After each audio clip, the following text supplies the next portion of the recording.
नमस्कार साथियों, आपका स्वागत है आपके अपने YouTube चैनल NIC ऑर्गेनाइजेशन में। दोस्तों, हम अपने पॉलिटी के सेशन को आगे लेकर चलते हैं और पॉलिटी में हमने भाग 1 के बारे में जान लिया था, जिसमें आपने पढ़ा था संघ एवं उसके राज्य क्षेत्र। और आज हम नागरिकता के विषय में पढ़ने वाले हैं, जो कि हमारे भाग 2 में है। तो दोस्तों, नागरिकता की बात करते हैं। नागरिकता संविधान के भाग नंबर 2 में है। अनुच्छेद की बात करते हैं तो 5 से 11 तक इसका वर्णन मिलता है। आपसे पूछ सकता है सीधा सीधा कि नागरिकता संविधान के किस भाग में है? भाग 2। किस अनुच्छेद में है? 5 से 11 तक। कहां से कहां तक? 5 से 11 तक।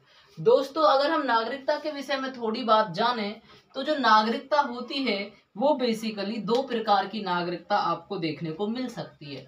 नागरिकता जो होती है, नागरिकता का जो कॉन्सेप्ट होता है वो 2 प्रकार की नागरिकता होती है मेरे भाई। एक का नाम आपने सुना होगा एकल नागरिकता और एक होती है दोहरी नागरिकता। एक होती है दोस्तों एकल नागरिकता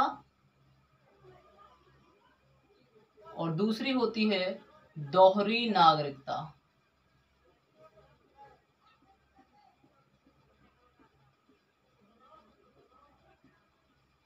एक होती है दोस्तों एकल नागरिकता और दूसरी होती है मित्रों दोहरी नागरिकता। एकल नागरिकता की अगर हम बात करें तो आपको पता ही होगा कि भारत देश के अंदर एकल नागरिकता है और हमने कंसेप्ट कहां से लिया है? वो ब्रिटेन से। तो भारत और ब्रिटेन में दोस्तों एकल नागरिकता है। और वहीं बात करें दोहरी नागरिकता की तो ये अमेरिका और स्विट्जरलैंड में है। अमेरिका और स्विट्जरलैंड जैसे देशों में दोहरी नागरिकता है। अमेरिका तथा स्विट्जरलैंड जैसे कैसी नागरिकता है भैया? दोहरी नागरिकता है। भाई दोहरी नागरिकता है बेसिकली अगर आप किसी राज्य में रह रहे हो वहां के, तो आपको राज्य की मान्यता अलग लेनी पड़ेगी और भैया देश की मान्यता अलग लेनी पड़ेगी। लेकिन हमारे यहाँ पर तो राज्य हो या देश एक ही आधार कार्ड होता है, तो वो तो एकल नागरिकता हो गई। ठीक है दोस्तों, तो आपको पता चल गया होगा कि नागरिकता जो होती है 2 प्रकार की होती है, एकल नागरिकता और दोहरी नागरिकता। भारत के पास है एकल नागरिकता जो हमने ली है ब्रिटेन से, और दोहरी नागरिकता कहां पर है? अमेरिका और स्विट्जरलैंड में दोहरी नागरिकता का वर्णन है। दोस्तों, इससे आगे अब आप पढ़ेंगे एक एक करके अनुच्छेदों के बारे में। सबसे पहले आपको जानना है अनुच्छेद 5 के बारे में। अनुच्छेद 5 के बारे में आपको जानना है।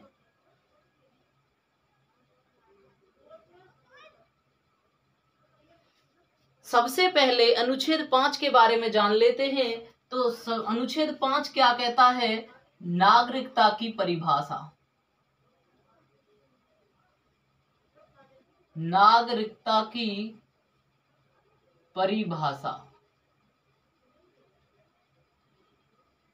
या फिर दूसरे शब्दों में आप कह सकते हो संविधान के प्रारंभ में नागरिकता। संविधान के प्रारंभ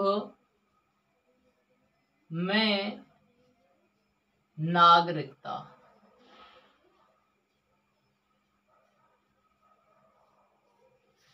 दोस्तों, इसमें कुछ शर्तें हैं कि संविधान के प्रारंभ में आपको नागरिकता कैसे मिलेगी। अगर आपका जन्म भारत में हुआ है तो आप भारत के नागरिक हैं, या फिर दोस्तों आपके मम्मी पापा में से, माता पिता में से, या फिर दोनों माता पिता अगर भारत के नागरिक हैं तो आप भी भारत के नागरिक कहलाएंगे। ठीक है। या फिर 19 जुलाई 1948 के बाद अगर आपका भारत में जन्म हुआ है तो भी आप भारत के नागरिक होंगे। ये बातें जो हैं, जो बेसिक चीजें हैं, वो अनुच्छेद 5 में है कि जो नागरिकता की परिभाषा है, या फिर हम कह सकते हैं कि संविधान के प्रारंभ में जो नागरिकता मिलेगी वो किस तरह से मिलेगी, उसका वर्णन अनुच्छेद 5 में है। भाई शुरुआत है तो शुरुआत में परिभाषा होगी। आगे बात करते हैं अनुच्छेद 6। अनुच्छेद 6 क्या कहता है दोस्तों? ध्यान से समझेंगे। अनुच्छेद 6 कहता है पाकिस्तान से, आजादी के समय की बात कर रहे हैं हम, पाकिस्तान से जब हमारा देश पाकिस्तान से आजाद हुआ था भारत, तो पाकिस्तान से भारत कुछ लोग आए थे। पाकिस्तान से भारत प्रव्रजन, प्रव्रजन का मतलब आने वाले,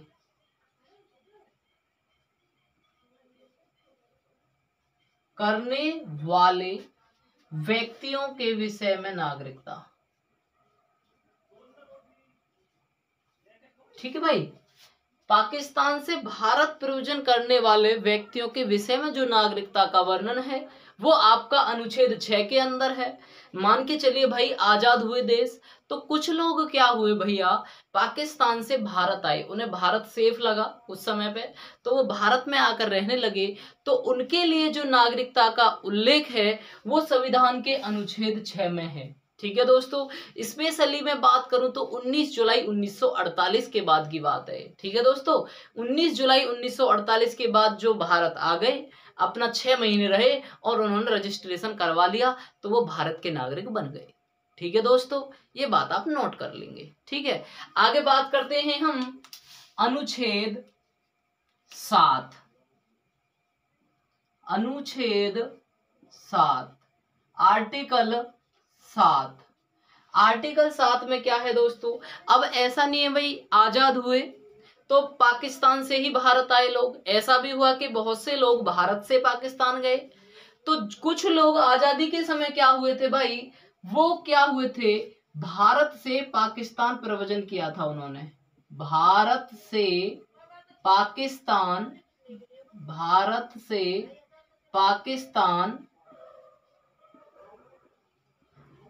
प्रव्रजन करने वाले, भारत से पाकिस्तान प्रव्रजन करने वाले व्यक्तियों के विषय में नागरिकता क्या अनुच्छेद 7 में है, भारत से पाकिस्तान प्रव्रजन करने वाले व्यक्तियों के विषय में नागरिकता। यानी कि जब हमारा देश आजाद हुआ था तो उस समय कुछ लोग भारत से पाकिस्तान चले गए थे, लेकिन कुछ समय बाद उन्होंने अच्छा समझा कि भाई हम हिंदुस्तान में ही जाकर रहने लगे, तो उन्होंने हिंदुस्तान में आने की सोची। जब पाकिस्तान ने उन्हें मारपीट कर दी तो भागने की सोची, तो उनके विषय में भी नागरिकता का प्रावधान है कि भाई उनको भी नागरिकता दे देंगे हम लोग, कोई दिक्कत नहीं, अपने ही लोग तो थे, वो हमारे यहीं से तो गए थे। आगे बात करते हैं दोस्तों अनुच्छेद 8 के बारे में। अनुच्छेद 8 के बारे में विषय में बात करते हैं तो भारतीय मूल के व्यक्तियों के लिए नागरिकता की अगर हम बात करते हैं, भारतीय मूल के व्यक्तियों के विषय में नागरिकता, व्यक्तियों के विषय में नागरिकता।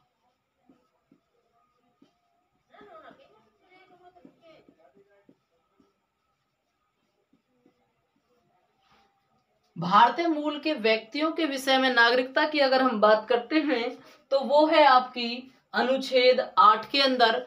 और भैया भारतीय मूल के व्यक्ति जो होते हैं उनको हम कहते हैं PIO,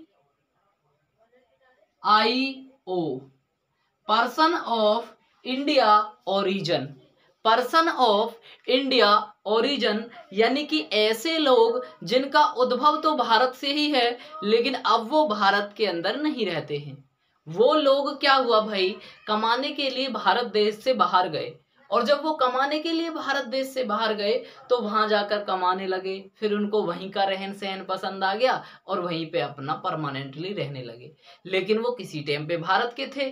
तो अब वहां जो व्यक्ति हैं वो भारत में नागरिकता नहीं है उनके पास, लेकिन वो भारतीय मूल के व्यक्ति जरूर हैं। तो अगर वो भारत में आना चाहते हैं तो उन्हें भारत की नागरिकता मिल जाएगी। ये कौन सा अनुच्छेद कहता है, अनुच्छेद 8 कहता है। ये बात दोस्तों समझ में आ गया आपको। अब मैं नोट के तौर पर अगर आपको एक बात बता दूं तो इस तरीके के मेरे भाई 4 प्रकार के लोग यहाँ पर इस तरीके के होते हैं। 4 प्रकार के कौन कौन से होते हैं समझ लेना ध्यान से। एक तो आपके PIO है, पर्सन ऑफ इंडिया ओरिजिन। दूसरे आपके OCI हैं, OCI ओवरसीज इंडियन। तीसरे अगर बात करें आपके NRI हैं, नॉन रेजिडेंट इंडियन। और चौथे अगर बात करें तो चौथे हैं एंग्लो इंडियन, एंग्लो इंडियन। तो इस तरह से इस प्रकार की 4 तरीका के लोग रहते हैं, PIO, OCI, NRI और एंग्लो इंडियन। इस तरह से 4 प्रकार के लोगों की यहाँ पर चर्चा है दोस्तों। NRI आप जानते होंगे, NRI होते हैं नॉन रेजिडेंट इंडियन, यानी ऐसे लोग जो भारत के ही निवासी हैं लेकिन वो बाहर रह के कमा रहे हैं, जैसे अमेरिका रह रहे हैं, कुछ ऑस्ट्रेलिया रह रहे हैं, कुछ कनाडा रह रहे हैं, ठीक है, तो वो है एनआरआई। होता नहीं मूवियों में भाई हम तो एनआरआई से शादी करा रहे हैं, मतलब है तो वो भारत के ही, बस कमाने चले गए हैं विदेश में, ठीक है। उसके बाद बात करते हैं पीआईओ की। PIO person of India origin होता है और ओसीआई ओवरसीज इंडियन होता है। ओवरसीज का मतलब और ज्यादा समय हो गया उनको, मतलब उनके पूर्वज थे कभी, अब उनका वो विदेशी बन चुके हैं अब, लेकिन उनके जो पूर्वज से किसी टाइम पे वो भारत के थे, ठीक है दोस्तों। और एंग्लो इंडियन का मतलब होता है ऐसे ऐसे व्यक्ति जिनकी माता जो है वो तो भारत की हैं लेकिन पिता उनके अंग्रेज हैं। जैसे अंग्रेजों से हमें आज़ादी मिली तो सारे अंग्रेज नहीं गए, कुछों को हमारा कल्चर भी पसंद आया था तो कुछ यहीं पे रुक गए थे और भारतीय लड़कियों से उन्होंने शादी कर ली थी। तो जो उनके बच्चे पैदा होंगे ना वो एंग्लो इंडियन रहेंगे। आपने सुना होगा कि लोकसभा के अंदर 2 एंग्लो इंडियन चुने जाते थे जिनको कि अब खत्म कर दिया गया है, ठीक है। 104वां जो संविधान संशोधन हुआ था उसके तहत उनको खत्म कर दिया है, ठीक है, 2019 के अंदर, ठीक है। अब यानी कि अब एंग्लो इंडियन नहीं चुने जाते हैं। तो आपको पता होना चाहिए जब ऐसी बात आ गई तो पीआईओ, ओसीआई, एनआरआई और एंग्लो इंडियन इनके विषय में आपको जानकारी होनी चाहिए, ठीक है दोस्तों। बेसिकली मैं बात करूं तो जो पीआईओ है पर्सन ऑफ इंडिया ओरिजिन है ये 2002 से लागू हुआ था, 2002 में बना था। ओसीआई की बात करें तो ये भैया 2005 में, एनआरआई की बात करें तो ये 2003 में और एंग्लो इंडियन 2015 के आसपास हुआ है, ठीक है दोस्तों। तो आपको ध्यान रखना है कि पीआईओ को अब ओसीआई में मिला दिया गया है। 9 जनवरी 2015 को पीआईओ को ओसीआई में मिला दिया गया है। होता क्या था भाई, पीआईओ में जो 18 साल से कम के होते हैं तो उनका भैया कार्ड बनता था 7,500 का और 18 से ऊपर का बनता था 15,000 का, ठीक है। ये भाई बिना वीजा के आ सकते थे लेकिन मैक्सिमम 180 दिनों तक रह सकते थे। जबकि जो ओसीआई हैं वो बिना वीजा के आ सकते थे और लाइफ टाइम रह सकते थे, कितने भी समय तक रह सकते थे। तो अब इनकी वैलिडिटी बढ़ चुकी है, ठीक है। इसकी वैलिडिटी 15 साल होती थी लेकिन इसकी लाइफ टाइम, तो इसको इसमें मिला दिया तो ये भी लाइफ टाइम हो चुका है। अब ये जो होता है 275 यूएस डॉलर में, 275 यूएस डॉलर में जो है ओसीआई कार्ड बनता है, ठीक है भैया। इस तरह से आपको याद करना है। आगे हम बढ़ते हैं अपना अनुच्छेद 9। अनुच्छेद 9 क्या कहता है दोस्तों, ध्यान करेंगे सभी। अनुच्छेद 9 दोस्तों, अनुच्छेद 9 में है किसी अन्य देश की नागरिकता, किसी अन्य देश की नागरिकता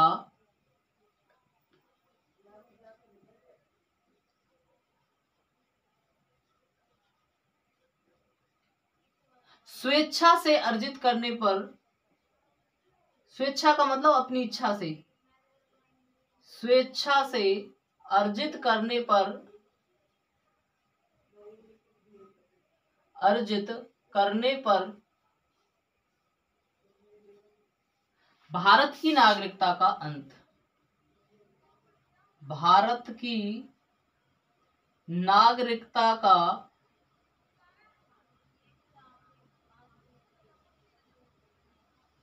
अंत।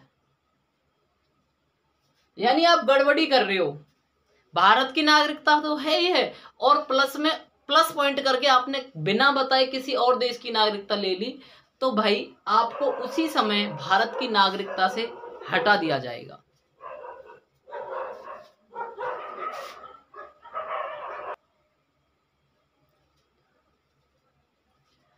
तो दोस्तों हम बात कर रहे हैं अनुच्छेद 9 के बारे में। किसी अन्य देश की नागरिकता स्वेच्छा से अर्जित करने पर भारत की नागरिकता का अंत हो जाएगा। यानी किसी अन्य देश की नागरिकता लेने के साथ साथ अगर आप भारत की नागरिकता को भी मेंटेन करना चाह रहे हैं तो ऐसा नहीं होगा, जो भारत की नागरिकता है उसका अंत हो जाएगा। और ये बात अनुच्छेद 9 कहता है। कई बार पेपर में ये बात भी पूछी गई है कि कहां से कहां तक नागरिकता का अंत का वर्णन है, तो 9 से 11 तक में नागरिकता के अंत के बारे में बताया है और 5 से 8 में नागरिकता कैसे मिलेगी ये बात की गई है, ठीक है दोस्तों। आगे हम बात करते हैं अनुच्छेद 10 के बारे में, जान लेते हैं अनुच्छेद 10 क्या कहता है।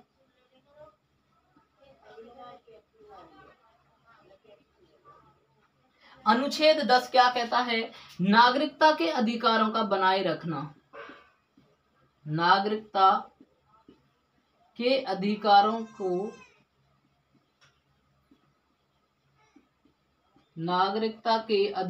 को बनाए रखना।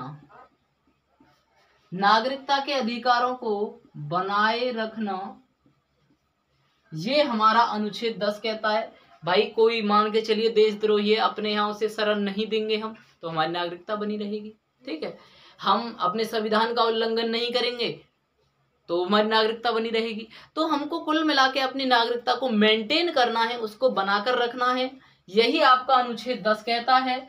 आगे बात करते हैं, लास्ट बात करते हैं अनुच्छेद 11 के बारे में।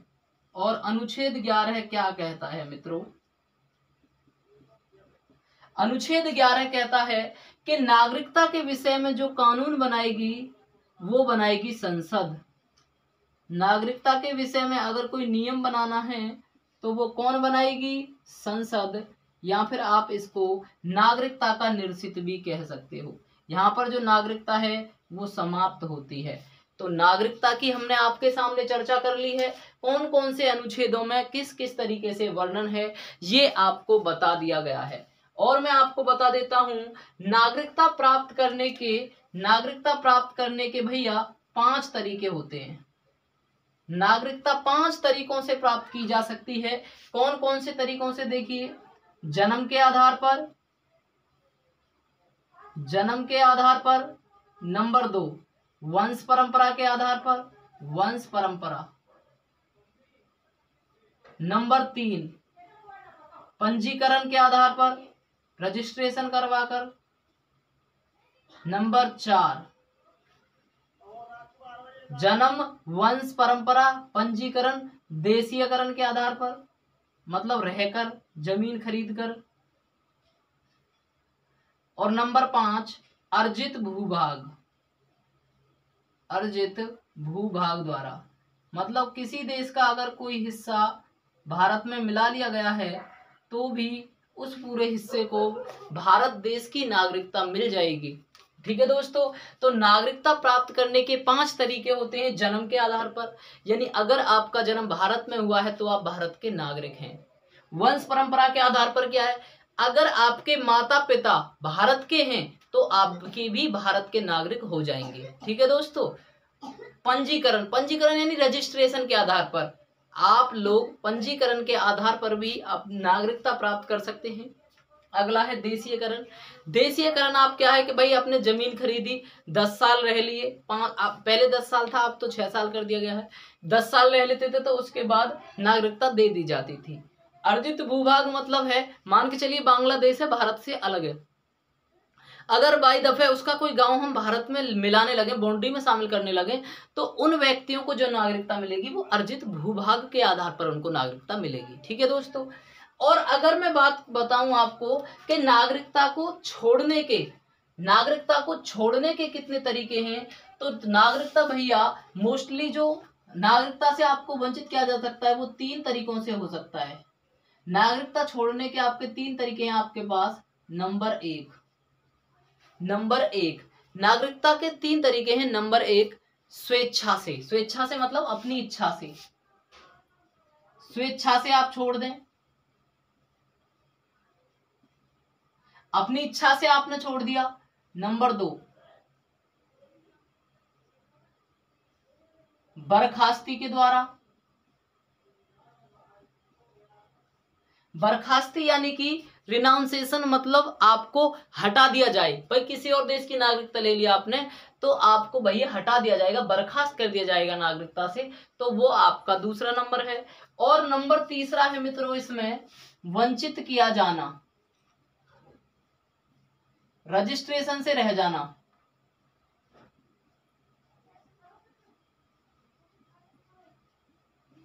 तो आपको ध्यान रखना है कि नागरिकता हमें कितने तरीके से मिल सकती है। नागरिकता हमें 5 तरीके से मिल सकती है। और कितने तरीके से नागरिकता जा सकती है? 3 तरीके से नागरिकता जा सकती है। कहते हैं ना 3 तिगाड़ा काम बिगाड़ा, तो भाई 3 तरीके से नागरिकता का अंत हो सकता है।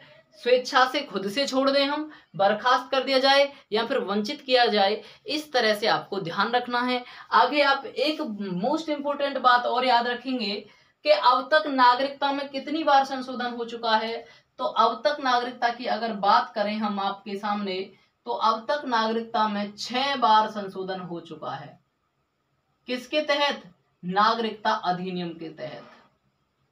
और ये आपको पता है कि नागरिकता अधिनियम कब आया था? देखते हैं कौन कौन आंसर बताता है। नागरिकता अधिनियम, नागरिकता चाहिए हमें बचपन से, नागरिकता चाहिए हमें बचपन से 55, बचपन से 55। तो हमने आपको बताया था 1955 में नागरिकता अधिनियम आया था। 1955 में नागरिकता अधिनियम आया था और उसके तहत 6 बार संशोधन हो चुका है। 6 बार चीजों में चेंजमेंट हो चुका है।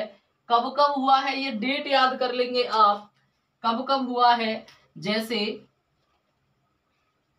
86, 92, 86, 92, 35, 15, 19, 19। जैसे मैं बताता हूं ऐसे याद करेंगे। 86, 92, 86, 92, 3, 5 मत करे, 86, 92, 3, 5 मत करे, 15, 19 है ले। 86, 92, 3, 5 मत करे, 15, 19 है ले। तो 6 बार नागरिकता में संशोधन हो चुका है, आपको ध्यान रखना है। ठीक है दोस्तों, इसी के साथ हमारा जो आज का सेशन है वो समाप्त होता है। और कैसी लगी आपको क्लास कमेंट बॉक्स में बताएं। ज़्यादा से ज़्यादा लाइक करें, शेयर करें और आपका अपना परिवार, आपका अपना चैनल NIC ऑर्गेनाइजेशन को सब्सक्राइब कर लें, ताकि जल्दी से जल्दी कोई भी नई वीडियो अपलोड हो तो आपकी उसकी नोटिफिकेशन आपको सबसे पहले मिल सके। ठीक है दोस्तों, मिलते हैं नेक्स्ट सेशन में। जय हिंद।